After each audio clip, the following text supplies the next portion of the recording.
Morning, it's me. Sorry, I'm just getting ready for work here. A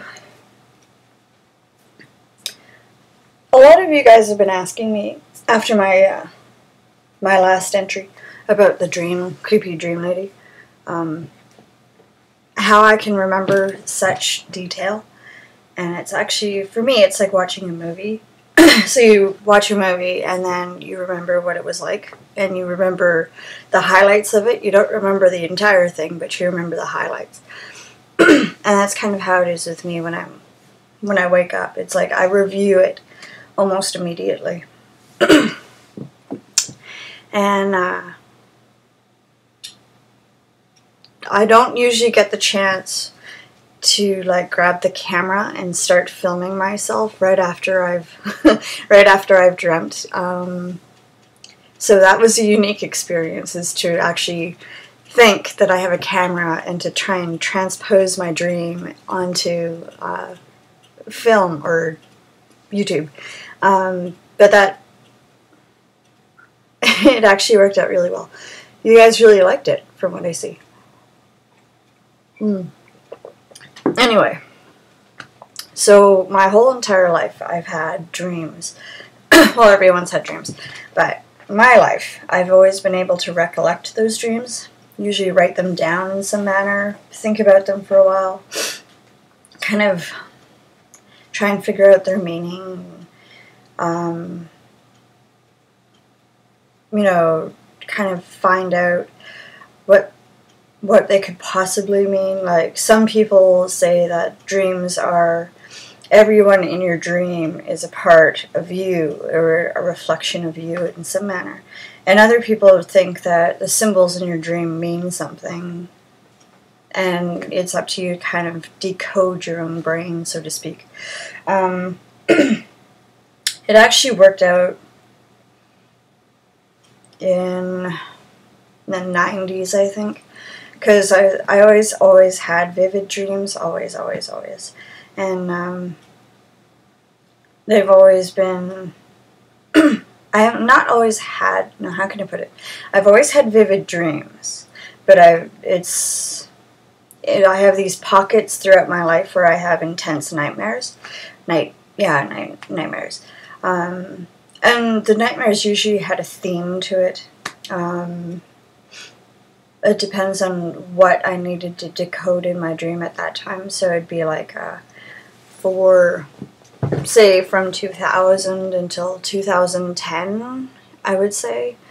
I had massive zombie dreams where I was absolutely terrified of zombies, and they would be like, in the beginning it would be like me, you know, running away from zombies, and then climbing up a tree, and then being surrounded by thousands of zombies, and I couldn't get down, I couldn't move, I couldn't do anything. In other dreams, I would find myself it kind of progressed from me being by myself to me being with people, and then all these people would die, and I'd be the only one left. And then it would progress from me being alone to being me with dead, you know, other heroes of the story, so to speak. And then they would die and I would live. And then it would progress to everyone lived, to everyone was looking for a cure for the zombies, to we found a cure, and it took a long time to implement the cure. So basically, that was the progression of the zombie dreams. They're really, really vivid. So I'd always wake up freaking out and having, you know, unable to move. You wake up and you're frozen with fear, and you can't, like, you're scared to turn the light on because, you know, there's a zombie under the bed or in the closet or wherever. But generally, the zombies would be, a really prevalent nightmare that I had during that time. Other dreams that I've had where there's reoccurring themes, like my teeth were falling out was one of them. Being in a deep, dark basement. Oh yeah, being in a basement where the house would change all the time, which is cool because I just found House of Leaves. I don't know where it is at the moment, but it was almost exactly like House of Leaves, like my dreams were. It's so cool to read that book because you're like, oh my god, I was there. So the house would always be changing, and there would always be some sort of threatening menace in there. I would never see it. It would almost be like a ghost, but not really a ghost. I don't know.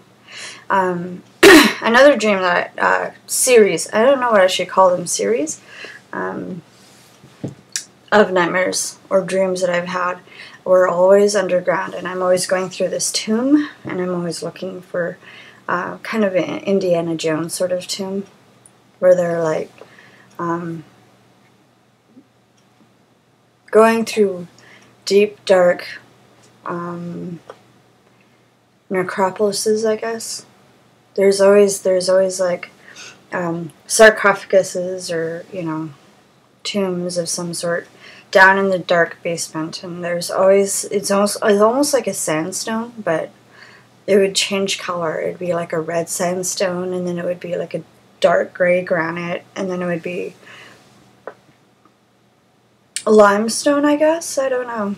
But I'm always going through these tombs, and I'm always looking for something, and sometimes I find it, sometimes it's a box. It's like a, I don't know, it's almost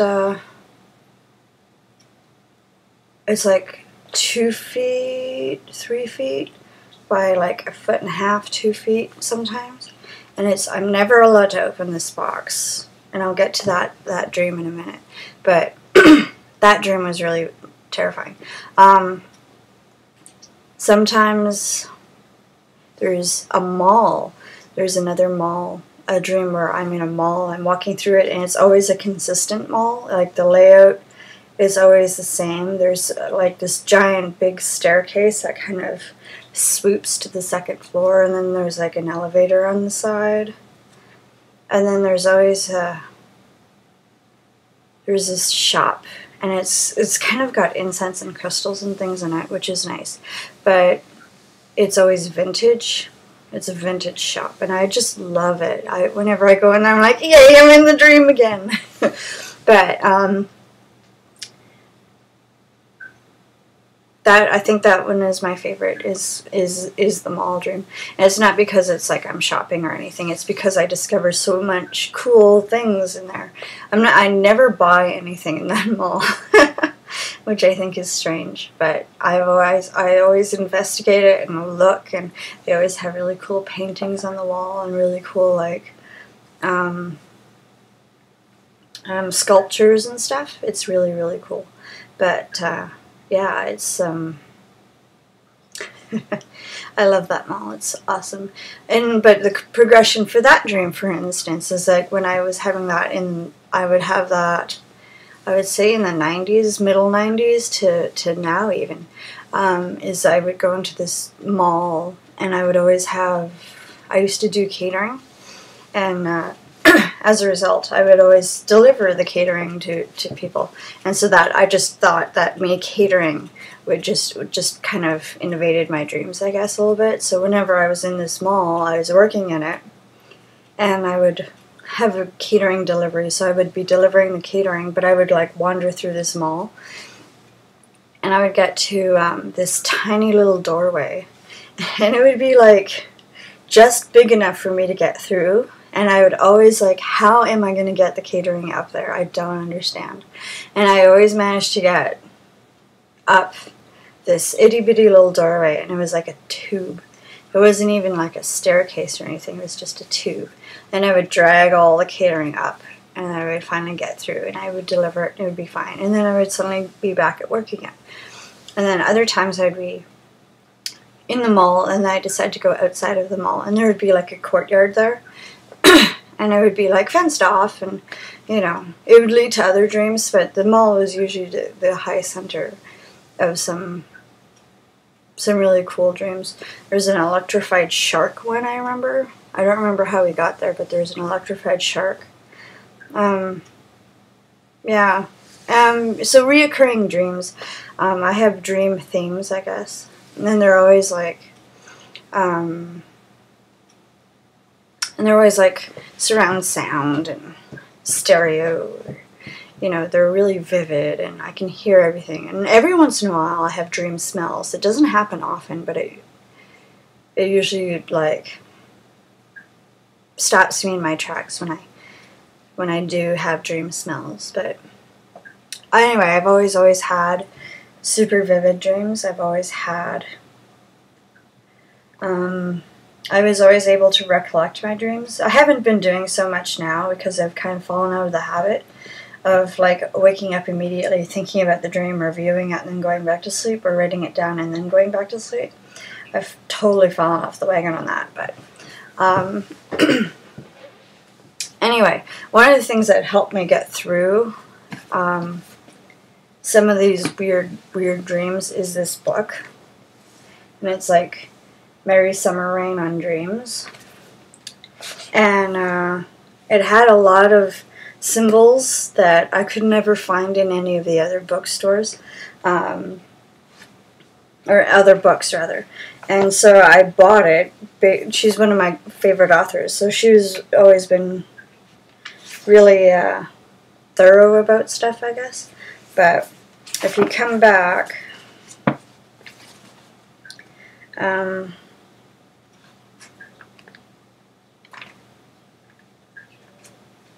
zombie. I never found zombie in a dream book before I found this book, but it's in there. No, where am I? There we go. Yeah. So it's in there. And so that's one of the reasons why I bought that book. But it was really helpful in me trying to understand my dreams and stuff. And I found that if I have repeat dreams or a series of dreams, if I try... Oh, railroad tracks is another one. I always have a railroad track dream. I'm on a train, but it's not really a train. Anyway, veering off to the side. The book helped me see possibilities of what these symbols in my dream could mean.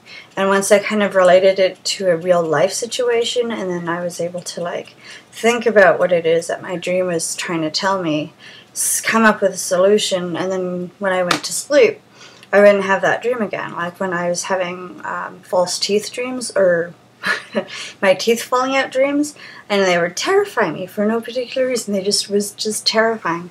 I finally kind of grasped it in my head, and I looked at it in real life, and I was like, if I lost all my teeth in one go and they just fell out, what would I do? And I would be like, I would have to get false teeth. And then I never had that dream again once I came, I confronted that fear, so to speak. The same thing with like the zombie dreams. I was like, as I progressed to like finding a cure and implementing it, and I was working with people, it wasn't as terrifying. It became more of a group effort to get rid of the zombies. And I guess that's what I was supposed to be working on in real life, because at the same time I was coming up with solutions for my zombie dreams, I was actually interacting more with people. And so I think that's a correlation. The tomb one with the box. I had this dream, I think it was a year ago. Terrifying. I just kind of like conked out on the couch. And I was just kind of sleeping. I was having a nap, so I accidentally fell asleep. I didn't mean to. I was watching a movie. No, I wasn't. I was watching the news. Yeah, I think I was watching the news. Anyway, I fell asleep, and I went into the tomb, and I was kind of going through, and I was finding graves and bodies and stuff. And I went, instead of going, there was a fork in the road, and normally I go to the right side of the fork, and I continue on down. But this time I went left, and I found is a really small room, but there was like a shelf. There was like a shelf, and on the shelf was this box, but it was like a grave box. Coffin, I guess, but it wasn't really a coffin. It was more like a box. had a lid and everything.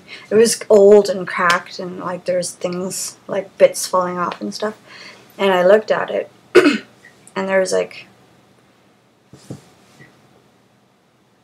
writing and stuff on it, but I don't recognize writing. I'll never recognize writing in my dreams. It's an alien language that I can't even decipher. Anyway, so the writing was, I just thought that the writing that was on the box is the same writing that was on the velvet sheet that was in my other dream with the dream lady. Anyway, it's cool to come up with that connection. Focusing. And then there was this kind of spirit ghost at the other end, and he was like, open the box. And I had this deep dark feeling that I shouldn't, and I said no. And then the spirit got really angry and really aggressive, and I'll kill everyone you know if you don't open the box. And I was like, well, I'll just see them in another life. And he's like, well, I'll kill you. And I said, well, I'll just come back reincarnated, you know, like I'm not opening the box, you can't make me. And then he was like, I'll kill everyone you love. I'll kill everybody. And then he came, open the box! And I was like, it freaked me out. I jumped back. And then, yeah, it was really vivid. It was, like, terrifying. And then I kept saying no, and he kept getting closer. And then suddenly he backed up. And he went close to where the door is. Like, well, my door. And then he came rushing at me, yelling, open the box. And it was like, I woke up, and I was, like, on the couch. But when I woke up, I was, like, flung off the couch. I don't even know how it happened. Because if this is the back of the